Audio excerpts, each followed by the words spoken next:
The grand ballroom of Hawthorne Court shimmered beneath thousands of candles, their golden glow glittering against crystal chandeliers that hung like frozen constellations from the vaulted ceiling. It was the Christmas Ball of 1874, London's most coveted invitation, a glittering world where alliances were forged, fortunes discussed, and futures quietly decided. Amid the swirl of crimson silk, emerald velvet, and polished boots, Lady Clarissa Ashford stood near a towering garland-wrapped column, her fingers twisting around the handle of her modest lace fan. At 23, Clarissa possessed a beauty that whispered rather than announced itself. Soft chestnut curls pinned with holly-shaped pearl clips, warm hazel eyes that held too many unspoken fears, and an elegant figure draped in pale gold satin that had been altered more times than she cared to admit. The Ashford names still held weight in society, but the truth of their failing estate had spread like winter frost, quiet, persistent, deadly. "Clarissa," her mother murmured through a fixed social smile sweeping to her side, "do stand straighter. Lord Fenwick has asked about you twice already. His fortune is substantial." Clarissa's stomach twisted. Lord Fenwick was nearly 60 and leered like a starving wolf. "Yes, mother." "You must understand," Lady Ashford pressed on, her voice low, urgent, desperate. "Your father's debts. This may be our final season if something does not change. Charm Fenwick. Make yourself agreeable." Her mother floated away to greet a cluster of society matrons, leaving Clarissa swallowing the sting of humiliation. Their ancestral home would not survive another winter, and neither would their reputation. The orchestra began a Christmas waltz, violins swelling through the glittering hall. Clarissa shrank deeper into the shadows, praying no one else her mother had targeted would notice her. That was when a low voice, smooth and deep as aged brandy, cut through the air. "You hide yourself too well, Lady Clarissa." She turned sharply and found herself staring into the piercing, storm-blue eyes of Thomas Blackthorne, the Earl of Aylesford. Her breath hitched. He was a figure both revered and quietly feared in London's highest circles. Broad-shouldered, impeccably dressed in a black tailcoat embroidered with subtle silver thread, his dark hair touched at the temples with strands of winter frost. Power clung to him like a second skin. Influence wrapped around him like an invisible cloak. "My lord," Clarissa managed, dipping into a curtsy she hoped hid her trembling. "To think," he continued with faint amusement, "I came here seeking distraction, yet find myself drawn repeatedly to one corner of the room." Her cheeks burned. The Earl did not dance. He did not court. He did not look at young women of declining fortunes. "What interest could you possibly have in me, my lord?" she whispered. His gaze sharpened. "You are the only woman here who is not performing for the crowd." Before she could respond, Lord Fenwick materialized beside her, smelling of brandy and desperation. "Lady Clarissa, I believe you promised me this dance." The Earl's jaw tightened. "I'm afraid she is already engaged for this waltz, Fenwick." Clarissa blinked in astonishment. "Is that so?" Fenwick eyed him suspiciously. "I didn't see your name on her dance card." "A simple oversight." The Earl extended his gloved hand toward her. "Shall we?" Her heart pounded violently. Everyone was watching. Clarissa placed her trembling fingers into his. As he guided her into the center of the ballroom, whispers exploded behind them. The Earl of Aylesford never danced, not even with women of perfect pedigree. His hands settled at her waist, properly, respectfully, and yet intimately enough to unravel her composure. "You didn't have to intervene," she whispered. "Intervene?" His mouth curved faintly. "I merely chose what I wanted." The orchestra swelled. They moved together as if their bodies had been molded for the same rhythm. His touch, his presence, the intensity of his gaze.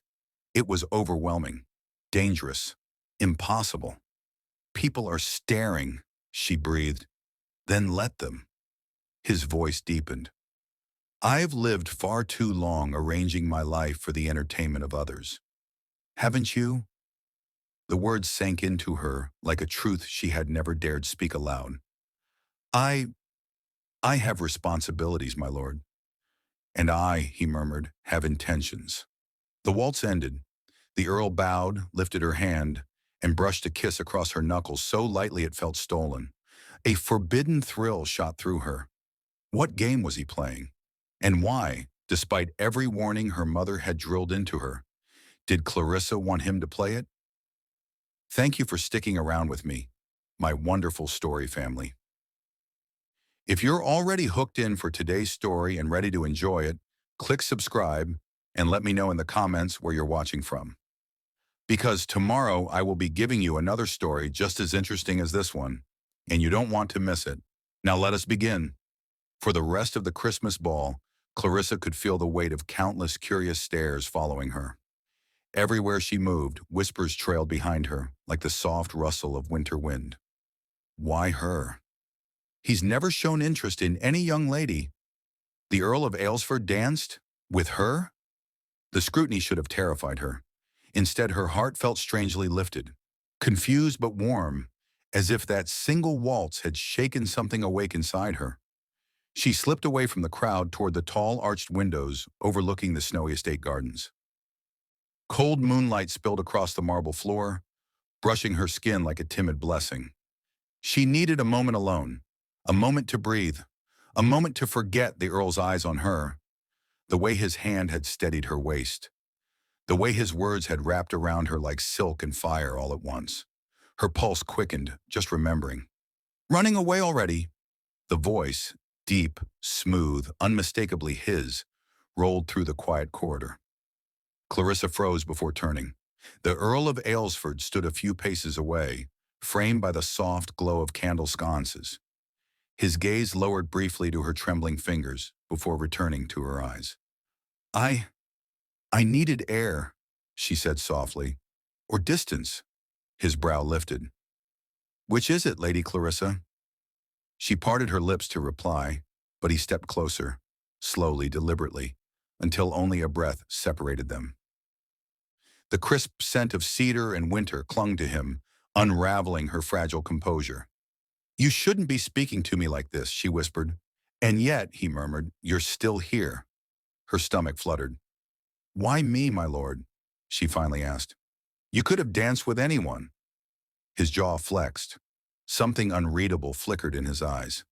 "Because," he said quietly, "I noticed you before everyone else did." Her breath caught. Before she could respond, footsteps echoed from the far end of the hall. "Clarissa!" Her mother's sharp voice called. "Lord Fenwick is waiting to escort you." The Earl's expression darkened instantly. He leaned closer, lowering his voice to a tone that sent shivers racing down her spine. "Do not allow that man to corner you again. But my family, your family's struggle is not your burden to carry alone." Her eyes widened. "How do you know?" "I know more than you think," he said, "and I intend to know everything." Before she could question him, her mother appeared, breathless, hopeful, desperate. "There you are, Clarissa. Lord Fenwick has secured you for the next dance." "No, he has not." The Earl's voice cut through the air like a blade. Lady Ashford blinked, startled. "My lord?" "She is not available, Lady Ashford." His gaze remained on Clarissa, intense and unyielding. "From this moment onward, Lady Clarissa dances only with me." A stunned silence fell over the corridor. Clarissa's heart slammed against her ribs. Her mother's mouth dropped open in shock. And Thomas Blackthorne, Earl of Aylesford, extended his hand toward Clarissa as though making a silent vow. "Unless," he added softly, "she wishes otherwise." The world seemed to stop, breath, heartbeat, everything, waiting for Clarissa's answer. Clarissa's hand hovered in the air, suspended between fear and longing. She hadn't meant to attract the Earl's attention. She certainly hadn't expected him to stake a claim on her. Publicly, boldly, with a certainty that made her pulse race. "My lord," she swallowed, her voice unsteady. "You hardly know me." "I know enough," he said quietly. "Enough to see you deserve better than being bartered to the highest bidder." Her mother stiffened at the words. "My daughter is not being bartered, sir," Lady Ashford snapped, though the tremble in her voice betrayed her. "She is making advantageous connections." "Connections?" The Earl arched a cold brow. Is that what you call being chased by men old enough to be her grandfather? Her mother flushed a deep red. Clarissa stepped forward, placing a gentle hand on her mother's arm. Please, let me speak. Lady Ashford blinked, surprised, then hesitated before stepping back. Clarissa turned to the Earl. I appreciate your concern, my lord, but I must act in my family's interest. His eyes softened, just slightly. And what of your own interest, Clarissa? The use of her name, soft, deliberate, intimate, sent a tremor through her. She faltered. I don't know what my interests are anymore. Then allow me, he murmured, to help you discover them. Her breath tangled in her throat. This, whatever this was, felt too dangerous, too sudden, too overwhelming for a girl who had spent most of her life shrinking into corners while others talked over her. My lord, people are watching, she whispered. Let them, he said again. He offered his hand once more, steady, patient, unwavering. A silent promise, a silent question. Clarissa's chest tightened. If she refused, her mother's disappointment would be crushing, and Lord Fenwick's pursuit would grow relentless. If she accepted, she risked stepping into a world she did not understand, a dangerous world where an earl with secrets and power chose her for reasons she could not yet fathom. Her fingers trembled as she slowly placed her hand in his. A faint exhale escaped him, as though he had been holding his breath. Good, he murmured. Her mother pressed a hand to her chest, stunned beyond speech. The Earl guided Clarissa back toward the ballroom, but not through the main entrance. Instead, he led her through a smaller side archway where the music swelled, but the crowd thinned enough for them to speak. You've shocked everyone, she whispered. He smirked. Occasionally, Clarissa, society needs to be reminded that I answer to no one. She glanced up at him shyly. Is that something you enjoy? His steps slowed for the briefest moment. Not enjoy, he said, but understand. She tilted her head, confused. Before she could question him further, the music shifted into a slower, richer melody, violins warming the winter air. He stopped, turning fully toward her. Dance with me, he said softly. I thought you didn't dance. With others, he corrected. But tonight is different. Her heart fluttered. He rested one hand lightly at her waist and took her other hand into his. His touch was warm, grounding, possessive in a way that startled her, but did not frighten her. As they swayed to the music, she dared to lift her gaze to his face. What do you want from me? She whispered. His eyes darkened, not with hunger, but with something far more dangerous. Clarity, he said, truth and time. Time for what? His fingers curled ever so slightly at her waist. For us to decide what we could become. Her breath seized in her chest. Us? Become. No man had ever spoken to her like this. Not with mystery, not with intention, not with gentle gravity that suggested she mattered. But before she could ask what he truly meant, a loud, cold voice cut into the moment. Clarissa? Lord Fenwick stood only a few steps away, his face twisted in humiliation and rage. Your behavior is inappropriate, Fenwick growled. You are promised to me for this dance. No, the Earl said sharply. She is not. Fenwick glared between them. You overstep, Aylesford. And you, the Earl replied, voice icy, degrade yourself by cornering a lady who clearly does not want your attention. Fenwick's jaw clenched. She will marry where her family dictates. Clarissa felt her blood freeze. The Earl straightened, shoulders squared, expression unflinching. Not, he said, if I have anything to say about it. Fenwick stiffened. You cannot interfere in their affairs. Watch me, the Earl murmured. Fenwick's fists balled at his sides.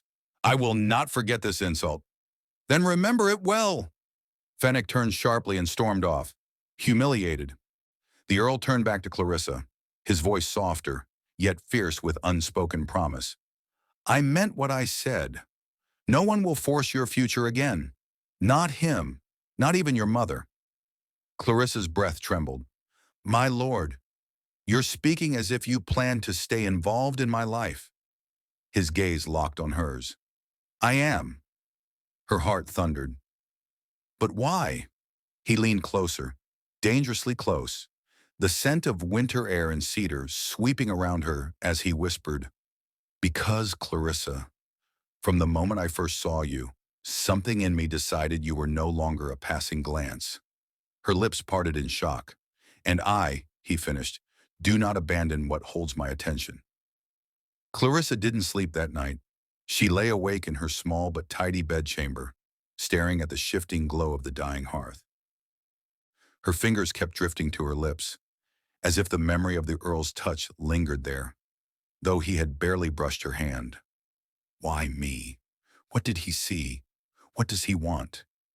Every answer overwhelmed her, yet every question pulled her deeper into a world she had spent her entire life trying to avoid. The world of power, risk, and consequence. When dawn broke, pale light filtered through thin curtains, making the frost on the window glitter like scattered diamonds. She was still awake when her mother burst into her room. "Clarissa!" Lady Ashford paced the floor, hands shaking. "Do you have any idea what happened last night?" The entire ballroom was buzzing. The Earl's behavior was shocking. "Mama?" "No, listen to me. You must not let him fill your head with fantasies. We cannot afford the scandal. Lord Fenwick will not take this insult lightly." Clarissa stiffened. "What Lord Fenwick wants is not my concern." Her mother gasped. "Clarissa!" "I mean it," she said, voice trembling but firm. "I will not let him corner me again." Lady Ashford froze, her expression wavering between relief and fear. "My dear, the Earl is not courting you," she whispered. "Do not delude yourself. Men like him do not marry girls in our situation." Clarissa's heart cracked at the words. "I know." But the memory of his voice, "I do not abandon what holds my attention," stirred something defiant inside her. Lady Ashford sighed heavily. "Focus on securing Fenwick's interest. Our family's very survival depends—" A sudden knock interrupted her. "Lady Clarissa?" came a footman's voice from the hall. "A message for you." Her mother blanched. "For you? At this hour?" The footman stepped inside, holding a sealed envelope. Rich black wax, bearing the unmistakable crest of Aylesford. Clarissa's breath caught. Her mother nearly fainted. "Open it," Lady Ashford whispered. Clarissa broke the seal with trembling fingers. Inside was a single, sharply folded card, elegant handwriting sweeping across it. She read it silently, then read it again, stunned. "What does it say?" her mother demanded, hovering. Clarissa swallowed. "It says, 'Meet me at Hawthorne Gardens at noon. You deserve the truth.'" Her mother collapsed onto the edge of the bed. "Oh, dear heavens, the truth! About what?" Clarissa didn't answer, because she didn't know. But something in those 4 words felt weighty, dangerous, like the beginning of something her mother could never control. The world outside was dressed in winter, snow draped over hedges, statues, and the frozen fountain. Clarissa wrapped herself in her thickest cloak, her breath forming white clouds in the frigid air. She waited beneath the stone archway, fingers curled inside her muff to hide their trembling. A gust of wind swept through the garden. Then she heard footsteps. Measured, confidence, familiar. The Earl appeared through the drifting snowfall, tall, dark, striking against the white landscape. He removed his gloves as he approached, eyes fixed on her with a softness that contradicted his usual cold authority. "You came," he said simply. "I didn't know if I should," she admitted. "My mother says—" "What your mother says," he interrupted gently, "is not what I asked you here for." She blinked. "Then, why did you?" His jaw tightened, as if he were choosing words carefully. "I owe you honesty," he said, "more than you realize." Her heart skipped. "My lord, you're frightening me." He exhaled, breath clouding in the cold air. "Good, because what I'm about to say requires courage. From both of us." Clarissa's pulse quickened. "There is something you must know before society begins to twist last night into stories neither of us can control." He stepped closer, slowly, until only a whisper of space separated them. "Clarissa," he said softly, "I did not dance with you on a whim. I did not challenge Fenwick for the sake of arrogance, and I did not send you that note for amusement. Then why? She whispered. His eyes, stormy and tense, held hers with painful clarity. Because I knew your father, he said quietly. Very well. Shock jolted through her. My father? But how? He hesitated. He once saved my life. Clarissa's breath froze. And before he died, the Earl continued, voice darkening, he made me swear one thing. Her hands shook inside her muff. What did he make you swear? The Earl lowered his voice, every word heavy. To protect you. Always. Clarissa staggered back, stunned. My father. Made you swear that? Yes. Why? Why would he? Because, the Earl said, stepping forward to steady her. He feared what would happen to you once he was gone. Her eyes filled with tears. He cupped her elbows gently. And he was right. Clarissa felt the world tilt beneath her. Why did you not tell me sooner? She whispered. He released a slow, pained breath. Because the promise I made was to protect you. His voice dropped, almost breaking. Not to fall in love with you. Clarissa froze. The snow fell silently around them. Her heart stopped. My lord, she breathed, voice barely sound. He closed his eyes as if the words cost him everything. But I fear, he whispered, that is exactly what has happened. Clarissa felt the world spin, soft snowflakes drifting, breath fogging the air, the Earl's confession hanging between them like a forbidden flame. Fall in love with you. The words wrapped around her heart, warm and terrifying all at once. My lord, she whispered, her voice unsteady. You cannot mean that. His gaze didn't waver. I mean every word, but that is precisely the problem. She swallowed hard. Why is it a problem? A muscle in his jaw tightened. He looked away briefly, as if the truth itself was dangerous to speak aloud. Clarissa, you are in far greater danger than you realize. Her breath froze. Danger? What do you mean? He stepped closer, lowering his voice. Your father didn't only save me. He exposed a man who had everything to lose if the truth came out. A man with influence, connections, and a long memory. Clarissa's stomach twisted. Who? That is not a name to speak in the open air. His voice darkened. But you must know this. His interest in your family did not end with your father's death. It only shifted to you. She staggered back. Me? Yes. His eyes softened with something like guilt. I've seen the signs, the watchers, the letters, the shifts in your mother's behavior. Clarissa's pulse thudded painfully. My mother never told me anything. She wouldn't. She believes the less you know, the safer you are. Tears welled in her eyes. But why? Why would any man pay attention to me? The Earl exhaled slowly, too slowly. Because of something your father discovered, he said. Something he hid. Something that ties directly to you. Clarissa felt cold to her bones. And Lord Fenwick, the Earl added, voice a low growl, is not courting you out of affection. He is one of the men connected to that secret. Her heart stopped. No, Fenwick, she whispered. He's cruel, yes, but dangerous. Dangerous enough, the Earl said sharply, that your father entrusted your life to me. Clarissa trembled. He reached out, gently brushing a tear from her cheek with a gloved thumb. I turned onto Clarissa's street, did he speak? Lord Fenwick was not alone tonight. Her heart dropped. Then, who followed us? A man in his service, the Earl said, voice low. One who does tasks Fenwick prefers not to stain his own hands with. Clarissa hugged his cloak tighter. Why would he follow me? The Earl finally looked at her, and the intensity in his gaze made her breath falter. Because you're no longer a curiosity to him, he said quietly. You're leveraged. Clarissa shivered. Leverage for what? He hesitated. Too long. My lord, she pressed. You know something you have not told me. His shoulders stiffened.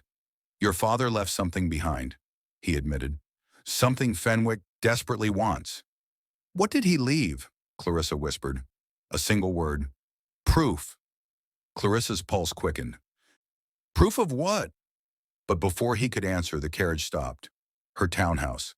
Lights glowed in the windows, warm and calm, as though the entire world wasn't cracking beneath her feet. The Earl exhaled sharply, frustration tightening his features. I want to explain everything to you, Clarissa. God knows I do, but not here, not now.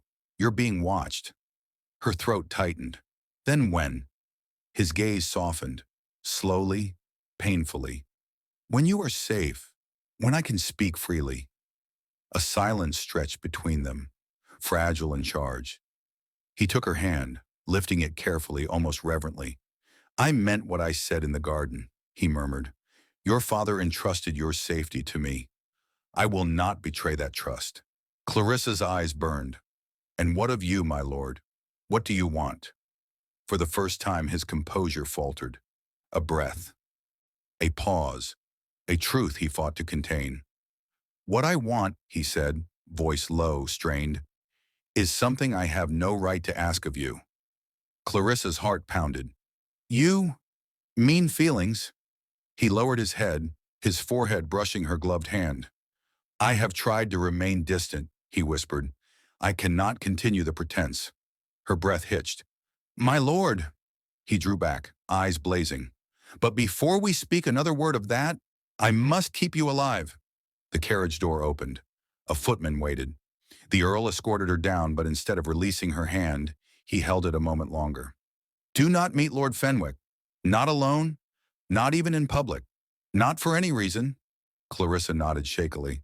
I promise. His thumb brushed her knuckles, barely a touch, and yet the warmth of it flooded her entire being. Good, he murmured. I will send you a note tomorrow. Burn it after reading. Burn it? It is safer that way.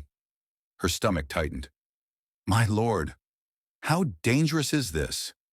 He leaned closer, his breath warm against her chilled cheek. Dangerous enough, he said, that I fear every moment you are out of my sight. A tremor moved through her, and then he did something he had never done before. He lifted her hand and pressed a slow, lingering kiss to her wrist, just above the lace.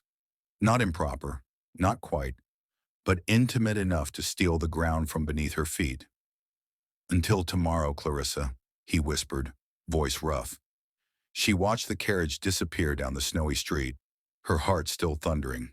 But the night was not finished with her, because when she entered the townhouse, her mother was waiting in the drawing room, pale and trembling, holding a crumpled envelope. Clarissa, her mother whispered, voice shaking. A letter arrived for you.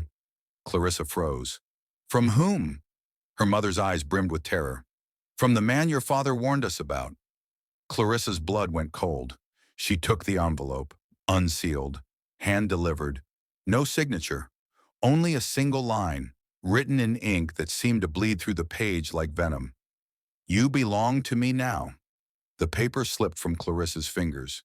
Her mother's knees buckled, and Clarissa realized one horrifying truth. The man in the shadows hadn't been following the Earl. He had been following her. Amelia's pulse fluttered like a frantic bird as the carriage wheels rattled over the cobblestones, leading away from Linden Hall. The moon rode high, silvering the fields, making everything feel both unreal and dangerously intimate. The Earl sat opposite her, his posture composed, but the tension radiating off him was unmistakable. His eyes, storm gray and unreadable, flicked to her again and again, as though he wanted to speak yet couldn't. Amelia swallowed. Are you angry with me? She finally whispered. His jaw flexed. No. A pause. But I am fighting the urge to be. The admission dropped into the space between them like a stone tossed into deep water. Why? Amelia asked softly. He leaned forward, forearms braced on his knees, eyes locked on hers. Because you shouldn't have had to defend yourself tonight. Because men spoke to you as though you were disposable. And because... He stopped, breath catching. Amelia's voice was barely a whisper. Because... What? My lord. His gaze swept over her face, lingering on her lips before dragging back up with effort. Because it infuriated me to realize how much I cared. Her breath halted entirely. He didn't look away. That night at the Christmas ball, he continued, voice low and rough, I could not take my eyes off you, and tonight proved it wasn't a fleeting fancy. Amelia, he exhaled sharply, you affect me in ways I cannot ignore. Her heart pounded so loudly she feared he could hear it. I don't understand, she whispered. I am only a governess. Do not finish that sentence, he said, voice firm enough to silence her instantly. Your worth is not determined by a title, a heartbeat. Certainly not to me. Her eyes stung. No one had ever defended her value. No one had ever seen her this clearly. He lifted a hand, slowly, giving her every chance to pull away, and brushed his thumb across her cheek. A touch so gentle she shivered. Amelia, he murmured, tell me I am mistaken. Tell me you feel nothing for me, and I will stop this now. Her lips parted, but no sound came out, because she did feel something. Something dangerous, something deep, something that terrified and thrilled her in equal measure. I cannot tell you that, she whispered. The Earl inhaled sharply, a sound of pure, unguarded relief. He leaned closer, so close she could feel the warmth of his breath ghosting across her lips. Then answer me honestly, he said, voicing a hushed confession. What do you want from me, Amelia Gray? The carriage rattled on, carrying them into a night where anything, everything suddenly seemed possible. But Amelia barely heard the wheels. She was listening to her heart, and it was whispering his name. The carriage rolled to a stop outside Ravenshire Manor, but neither Amelia nor the Earl moved to open the door. The tension between them, warm, breathless, forbidden, filled every inch of the enclosed space. The Earl was the first to speak. Amelia, he murmured, I need you to understand something before we step inside. Her throat tightened. What is it? He looked away for a moment, as if gathering the courage to expose a part of himself rarely seen by anyone. I have spent years believing that duty must come before every human feeling, he said quietly, before desire, before connection, before happiness. His eyes returned to hers. And then you arrived. Her breath caught. You disrupt my order, he continued, voice low and raw. You forced me to question everything I thought I knew about myself. Amelia felt the air shift, heavier with unspoken longing. My lord, she whispered, you give me too much credit. No, he said firmly, not nearly enough. He reached for her hand, slowly, deliberately, and when his fingers brushed hers, she inhaled sharply. His hand enveloped hers, warm and steady. It felt like a promise. It also felt like the beginning of ruin. Tell me the truth, he asked, his thumb sweeping gently across the back of her hand. Has your heart shifted, even a little, because of me? Her lips parted, but words tangled on her tongue. She had never been bold. She had never been reckless. But tonight, every ounce of courage she possessed rose like a tide. Yes, she breathed. It has. The Earl exhaled, a sound of relief, disbelief, and something dangerously close to joy. But before he could speak again, the front door burst open. Father! Lady Charlotte, breathless and tear-stained, raced down the steps. The Earl immediately released Amelia's hand, the loss of warmth almost painful. He stepped out of the carriage at once. What's wrong? What happened? But Charlotte didn't answer him. Her gaze darted straight to Amelia, panic etched into her young face. It's Mother, Charlotte whispered. She's here. The Earl stiffened. Amelia's heart dropped. The Countess, with the woman who abandoned her family, the woman society whispered about with poison in their tongues, had returned, and she had chosen this night of all nights to walk back into their lives. Charlotte grabbed Amelia's hand tightly, desperation trembling through her fingers. Please, she begged, voice cracking. Don't leave me alone with her. Amelia froze, torn between instinct and duty. The Earl turned slowly toward her, eyes shadowed with a storm she didn't yet understand. Amelia, he said, voice tight, I need you to stay. But before Amelia could respond, before she could even think, a cold, elegant voice echoed from the doorway. Well, the Countess drawled, stepping into the lantern light with a smile that didn't reach her eyes. "Isn't this a charming scene?" And she looked at Amelia as though she already knew she was a threat. Amelia's breath hitched as the Countess stepped fully into the lantern light.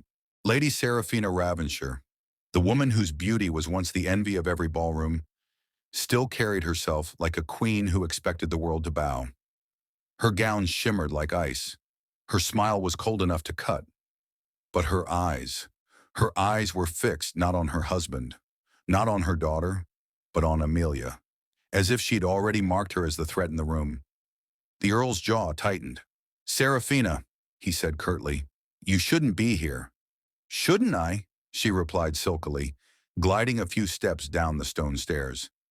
"It is still my home. Or have you forgotten so quickly?" Charlotte flinched.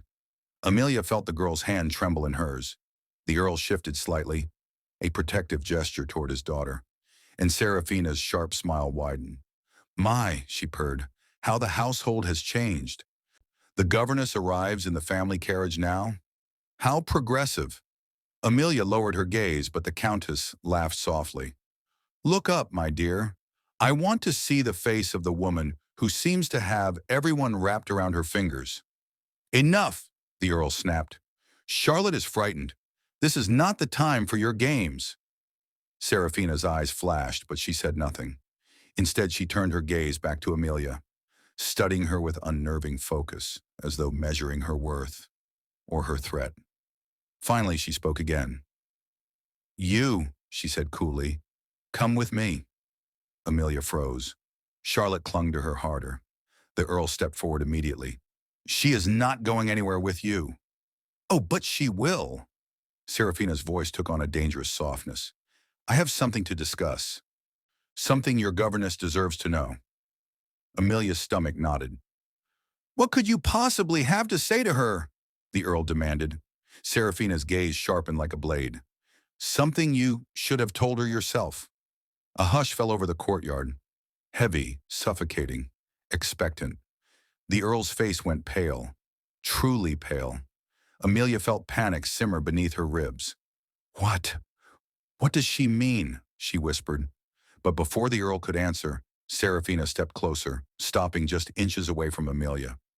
Close enough for Amelia to smell the faint perfume of roses over ice. "My dear," the Countess murmured, "you should know that you are not the only one who has captured my husband's attention." The Earl stiffened. "And," Seraphina added with a chilling smile, "you are certainly not the first." The words struck Amelia like a blow. Her heart lurched. Confusion spiraled. The Earl took a step forward, eyes fierce. "Seraphina, do not twist this." "Oh, darling," she said, voice dripping with false sweetness. "Why would I twist the truth when it is damaging enough on its own?" Amelia could barely breathe.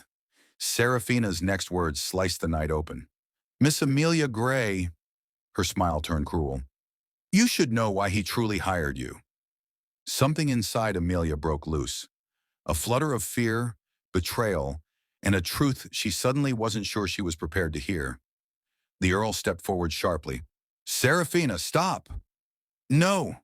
Seraphina's voice rang out like a cracked bell. "She deserves the truth, especially since it concerns her." Amelia's world slowed. Her pulse roared in her ears. Concerned her? How? The Countess raised her chin, eyes glittering with a secret ready to detonate. "Amelia," Seraphina whispered, "he knew exactly who you were the moment you walked into this house." The Earl closed his eyes, a sign of defeat Amelia had never seen from him. Seraphina's final words fell like a hammer. "You are not just a governess, and he's been hiding it from you since the day you arrived." Amelia felt the night tilt beneath her feet. Her pulse thudded painfully in her ears as Seraphina's words echoed again. "He knew exactly who you were the moment you walked into this house." She turned to the Earl, the man whose eyes once made her feel safe, and for the first time she saw fear there. Not anger, not an annoyance, but fear of losing her. Amelia's voice trembled. "My lord, what is she talking about?" Seraphina gave a slow, satisfied smile. "Oh, he didn't tell you. How delightful." The Earl stepped forward. "Enough, Seraphina. This is not your secret to weaponize. But it is yours to confess, she countered. Then she turned back to Amelia. Tell her, or I will. Amelia's breath caught, eyes searching for him. Please, tell me. The Earl's shoulders lifted in a slow, defeated breath. Very well, he murmured.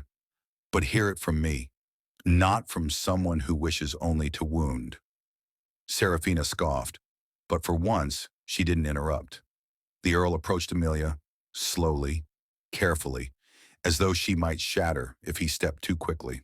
When you arrived at Ravensshire, he said softly, I recognized your name, your face, and your eyes. Her eyes? Confusion shivered through her. My father, he continued, once managed a small estate near Holloway Village. Many years ago, he helped a widowed seamstress there who was struggling to raise her young daughter alone. Amelia's stomach dropped. My mother, he nodded. I saw you once. Briefly. You were no more than 8, but you looked up at me with those same steady eyes. I never forgot. The world seemed to still. You knew my mother? Amelia whispered, voice cracking. I did, he said gently. And when I saw you at the interview, I recognized you. I recognized her in you. Her heart slammed into her ribs. You hired me because of that? She breathed. No, he answered instantly, almost desperately. I hired you because of your strength, your intelligence, because you were the first person in years who told me the truth without fear. A pause. But I did keep the connection from you, not because I wished to deceive you, but because I was afraid you would leave if you thought I had brought you here out of pity. Amelia pressed a trembling hand to her lips. The truth wasn't cruel. It wasn't ugly. It was gentle. Painful only because it had been hidden. Serafina stepped forward, lips curling. Touching. So tell me, Amelia, now that you know he has been keeping secrets, will you still pretend you belong in this house? The Earl snapped. Serafina!